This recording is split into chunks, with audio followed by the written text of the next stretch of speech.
porque isto é o meu sangue, o sangue da nova aliança, derramado em favor de muitos para a remissão de pecados. O Senhor Jesus foi quem pronunciou estas palavras. E ele está falando então do sangue e de uma nova aliança, e um outro fato é a remissão dos pecados. Entenda bem, quando o pecado ele entrou no mundo, nós morremos espiritualmente. Significa dizer que o homem ele não tinha mais a capacidade espiritual de ter comunhão com Deus. Ele perdeu completamente essa comunhão com Deus. Então ele não tinha mais ligação nenhuma com Deus.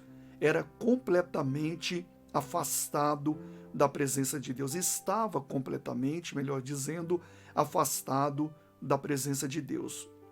Até que Deus, então, fez uma aliança com um povo chamado Israel. Esta aliança foi feita também com uma representação de sangue, e nem todos podiam ter comunhão, uma ligação ali com Deus.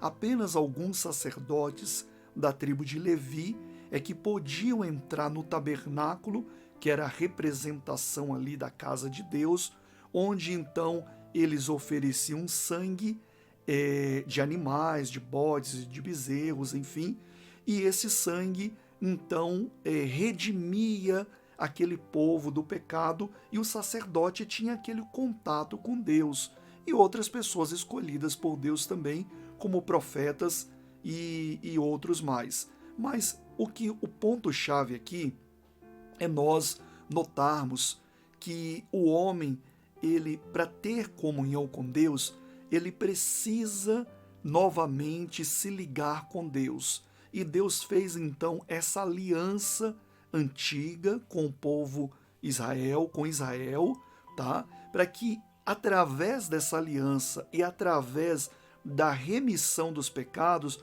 o povo então conseguisse chegar-se a Deus, ter comunhão com Ele e ser abençoado por Ele. E Jesus então veio como Cordeiro de Deus.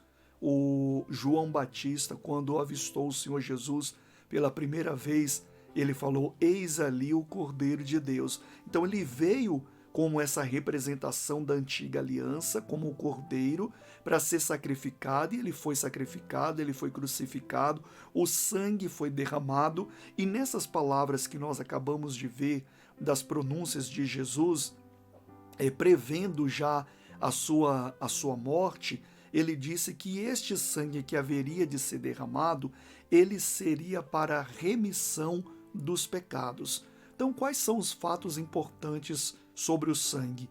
Se o homem não tiver esta aliança, perceba que Jesus ele fala de uma aliança.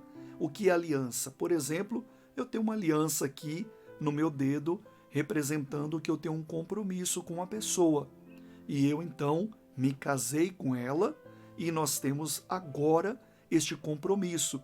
E a aliança é a representação deste compromisso, da fidelidade, do amor, do cuidado e todas essas coisas que nós já sabemos.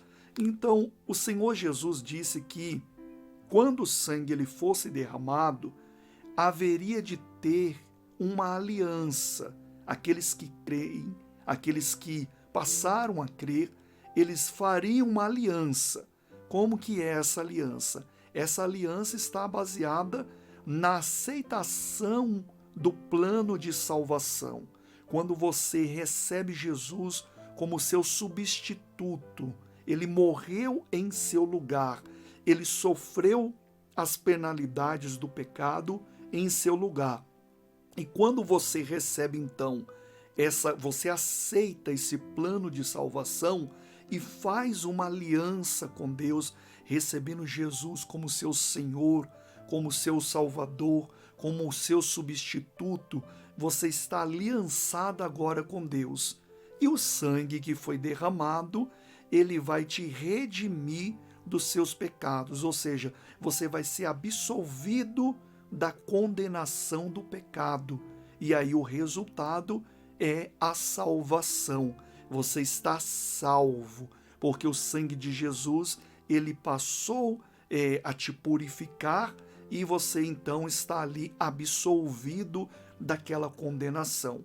Isso é importante também na oração, porque quando você entra em oração para falar com Deus, Deus olha para você através da aliança que você tem em Jesus Cristo, porque como eu falava logo no início, o homem ele não tem condições espirituais de por si só de ter comunhão com Deus. Então ele precisa dessa aliança para ser redimido dos seus pecados e aí então se voltar para Deus e Deus se voltar para essa pessoa. Foram essas palavras que Jesus disse que aquele que está em mim, eu e o Pai faremos morada nele, ou seja, através dessa aliança. Então, quando você entra em oração, por exemplo, Deus olha para você através da aliança que você fez com Cristo Jesus e você então consegue entrar na presença de Deus porque os seus pecados, eles já foram absolvidos. Você foi completamente redimido dos seus pecados. Então, esses são os fatos importantes sobre o sangue que Jesus derramou na cruz do Calvário.